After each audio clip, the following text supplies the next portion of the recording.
Hey, D-Racers. So today what we wanted to do is to give a little bit of a recap of the ever-expanding list of acronyms about competitions and scoring methods that exist inside the community. So this will be just a real quick little explainer video. So that way, if you're new to the game and you're trying to wonder what in the world do these things mean, this video is for you.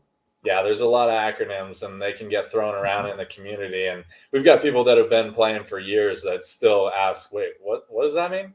So that's what this video is all about. We're going to cover a bunch of them. We'll start easy with PPR and we'll get more complex. So profit per race is what PPR is. And so what that means is it is the profit. So the total prizes minus the total entry fees would give you your profit divided by the total runs of a horse. So if you've ran 10 times and you have profited 2 Dirk in total, your PPR would be 0.2 per track. And this is just a common way of showing that, hey, you have a horse, and if you're looking up on tools, if it has a profitable PPR, it's just an easy indicator that that is a good track for your horse.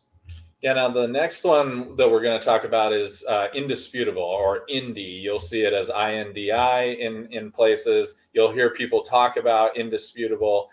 This is something that we actually came up with, well, shoot, it's been a couple years now, in order to measure the true race time score for your horse. I'll let you talk about the actual numbers, but again, this one is focusing on the actual times you ran. Yep. And why this is super important is there's times where you run a killer speed and you end up getting 4th place. And so if that happens because you're running against really fast horses, that's just very bad luck that you went into a race against other really good horses. So what the indisputable does is it takes a look at the global population to find out what is the average first place time, the average second place time, and the average third place time. And it gives you a score of 1.6 and 0.3 respectively, aligning up with the payouts that you would get from the event. So if you ran a 4th place a run, but you ran at a 2nd place speed, the indisputable would give you a 0.6 to show you that, hey, even though you didn't win, that horse ran a winning speed. So that way you don't accidentally think that this horse is bad due to the fact that you just ran up against tougher competition. Yeah, and it's really important. We're throwing around these numbers of 1, 0.6, 0.3. It doesn't mean a whole lot, but to give you a sense, when you are looking at any analytics on your horse for their particular track or distance that they're running, typically something like a 18% or greater is a pretty decent horse on a track.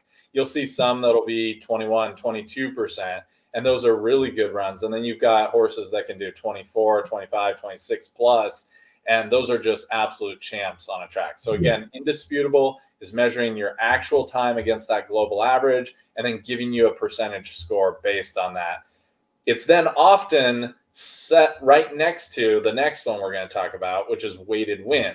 And weighted win is looking more at your actual placements, giving the same weighted score of 1.0, 0.6, and 0.3 for each of your first place, second place, or third place finishes. Again, now the opposite can be true from Indy in that may have run a third place time. Excuse me, you may have run a third place placement and you got on the podium, but your time was a 4th place or slower. We're not going to give you the score for Indy on that, but weighted win will give you that 0.3 value for that particular race. Yep. Now, the reason why there's really important that you have these two separated is that not every race fills. You have to have 6 horses appear for a race. So if you go into a race that only has 6 horses, you have twice the odds of podiuming. So this is why indisputable combined with weighted win is very valuable, because weighted win shows you just how good you are, possibly due to your management skills. So in events, if you're being really keen and you're paying attention to it and you're putting them in smaller races that have not filled as much, you're boosting your opportunity of getting a higher weighted win, whereas the indisputable does not care. It's all about your true performance of speed. So that segues now into the performance score, or frequently known as perf. This is one of my favorite things that has evolved. This is very similar or identical to classifications that you might see on some of the tools.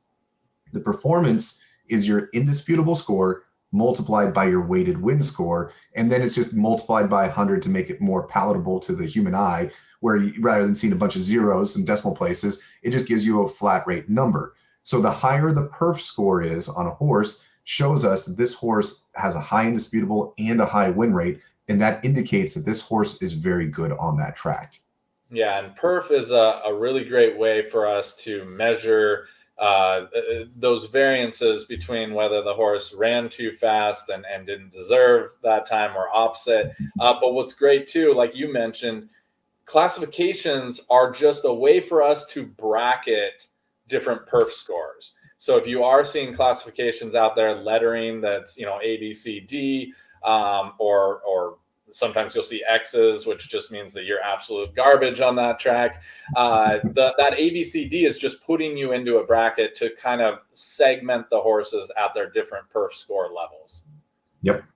All right, now, very important to that one is you will see, and especially if you're talking to people that have been in the game, they will ask you questions like, what's your favorite TD?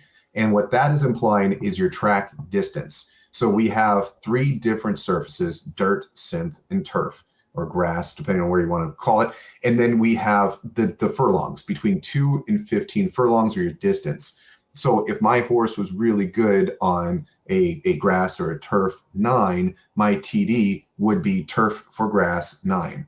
And so if I was a synthetic 2, my TD would be an S2 for synth 2. That is purely just a way for us to be able to more quickly map and assess what tracks we're talking about. So you'll see that frequently, and you'll also see it in the scoring and tools. All right. Now, the next one that we're going to talk about is something called DABS. And DABS is just another shortened version of the Dirk Army breeding scheme. Now, I know I've taken advantage of this a couple times. It's essentially an auction purchase option. Brad from Dirk Army does a lot with regard to pairing up horses that Dirk Army owns, and then making those Gen 1s at this time available for purchase via auction. I've done it a couple times. I've had mixed results with it. I know you've done it more recently, so why don't you talk about what you've seen? Yeah, I've had some pretty good luck with this. So a couple things about the DABS horses, which I really like, is a lot of them, the parents are unraced. So knowing that they're coming from unraced just means that the Gen 1 that comes out of them is a giant anomaly. You don't necessarily know what you're going to get. Now, there's some horses, though, that DABS horses have parents that are spectacular horses in the game. So just recently, we pounced on an auction horse where it was Dr. Junior Bill and Hungry Eyes, 2 arguably some of the fastest horses in the game. So we pounced and spent $350 and won that auction horse. It also came with an Olympian, which was sweet, unraced as well. Now, knowing that those parents were going to be good, we had a high likelihood that the offspring was going to be good. So snagged it in the auction. The benefits to this is when you buy auction horses, one, usually, or every time, I believe, your horses get into the next race event for free, which is usually like a $25 entry fee. So if you buy the auction horse, you're in, you're squared away, you just get to race it now. The other option or the benefit to this is that Dirk Army does a tremendous job networking, and they have a huge pool of horses as well. So if you are a small-time breeder or you're trying to get access into good manor houses, some people don't like to necessarily breed out their horses. So DABS auction horses get you an opportunity to pick up a horse potentially from really good parents that can boost your own internal stable. And then finally, the other thing that is really important is all of the proceeds go to Dirk Army, which then in turn fund prizes and structures for other events. So you're buying into something that's going to be giving back to the community. So it's just a really good place to support. Yeah, there's a lot of additional prizes that are given out, and Brad is switching those around each time we go into an event, into a season. But the next thing that I want to talk about is one particular set of events that happens during each season, and that's called the Junior Triple Crown.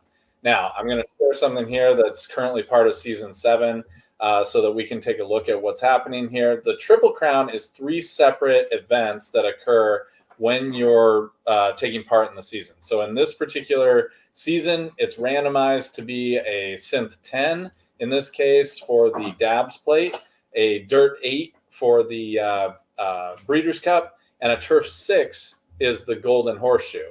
Now, these are 3 separate events. Those randomized tracks of Synth 10, Dirt 8, and Turf 6 are then part of a hippodrome. Now, in this particular instance, the Synth 10 is part of, I'm blanking right now. Northern Lights. Northern Lights. Yep, the upper Synth tracks, and we're taking a look at the most profitable 12 horses that come from that particular hippodrome. Now, for the Breeders' Cup, it's the Dirt 8. That's Greenfield. You're looking at the 12 most profitable horses from the Greenfield Hippodrome that run during the period of this event. These trophies are then given out, and the reason it's called the Triple Crown is just like in real racing or in some other sports as well. If you're able to win all three of them, you've won the Triple Crown, and that's the pinnacle of racing. So it's just another event that Dirk Army is putting on, and it's really exciting to see that a lot of this stuff is becoming available. And we just wanted to point out that you may see JTC written as well. Yeah. And we know that Brad is constantly evolving the seasons. It's what Brad does best, is constantly evolving and thinking of new things. And so, like, I know he's implementing in handicaps. So that's been toyed with. So there's going to be even more acronyms from this. But what I like what you said about this is that we're trying to mimic more and more of the real life space. Achieving the Triple Crown is something that no horse has yet done inside the game. To win all three of these is going to be an epic feat. And so by going into these events, not only do you have opportunities to win from the main event, but then there's multiple different other avenues. So as you go into these events, you're going to see more and more opportunities. This is just adding to the complexity and awesomeness of this game, because you're now getting to experience a bit more of what it would be like if we owned real life horses and were competing on the tracks as they do currently. So lots more to come from this, constantly getting more and more exposed. And if you have not done much so far in the game, highly encourage you to participate, because that's where the game becomes really awesome. Yeah, get to know some of these acronyms and deep dive into the Dirk Army, or hit us up if you have any questions about them. More than happy to chat.